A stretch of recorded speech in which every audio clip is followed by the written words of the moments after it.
बिस्मिल्लाहिर्रहमानिर्रहीम। अस्सलाम वालेकुम टाइगर्स और टाइग्रेसेस, मेरे गयूर पाकिस्तानियों और डेरा गाजी खान के गयूर अवाम। आज योम निजात है। जुल्म और जबर का एक दौर जो 1.5 साल से हमारे सर के ऊपर पीडीएम की सूरत में मुसल्लत था, आज उनकी हुकूमत खत्म हो गई है। चादर और चार दीवारी को पामाल किया गया, खवातीन को सड़कों पर घसीटा गया, किसी सियासी कारकुन और लीडर को नहीं बख्शा गया। कोई दहशतगर्दी की अदालत पर अपने मुकदमे भुगत रहा है, जिसकी भी जमानत होती है उसको वापस पकड़ लिया जाता है। कानून और आइन की धज्जियां उड़ाई गई हैं। 85 वज़रा की फौज हमारे सर के ऊपर मुसल्लत है और आप आटे की लाइन में सलीलो ख्वार हो रहे थे।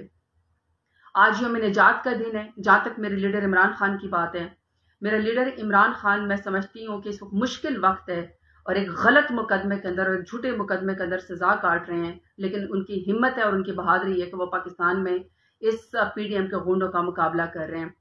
मुश्किल वक्त है उनके ऊपर भी, हमारी पार्टी के ऊपर भी और पाकिस्तानी के ऊपर भी, लेकिन मुझे अल्लाह ताला की मेरा ईमान है अल्लाह ताला की अजमत के ऊपर और किब्रियाई के ऊपर, कि जब मेरा लीडर इमरान खान वज़ीर आज़म था तो वो मदीना की गलियों में नंगे पैर उतरता था।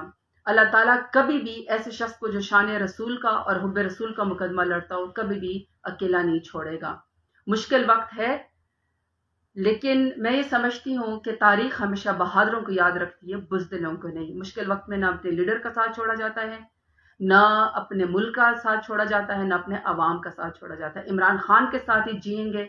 और ये जो पीडीएम के गुंडा जमाते हैं, अभी इलेक्शन करीब है, आपने वोट के जरिए अपना बदला उनसे लेना है। जिस तरह पाक फौज पाकिस्तान की जामिन है, पाकिस्तान के इंडिपेंडेंस की, पाक फौज के लिए और पाकिस्तान के लिए हम किसी भी कुर्बानी से दरेग नहीं करेंगे। इसी तरीके से आपने वोट के जरिए इमरान खान को वापस वज़ीर आज़म बनाना है, पाकिस्तान को मजबूत बनाना है। डटे रहें। ईमान है मेरा कि इंशाल्लाह दोबारा इमरान खान वज़ीर आज़म बनेगा। बहुत शुक्रिया। पाकिस्तान जिंदाबाद, इमरान खान जिंदाबाद।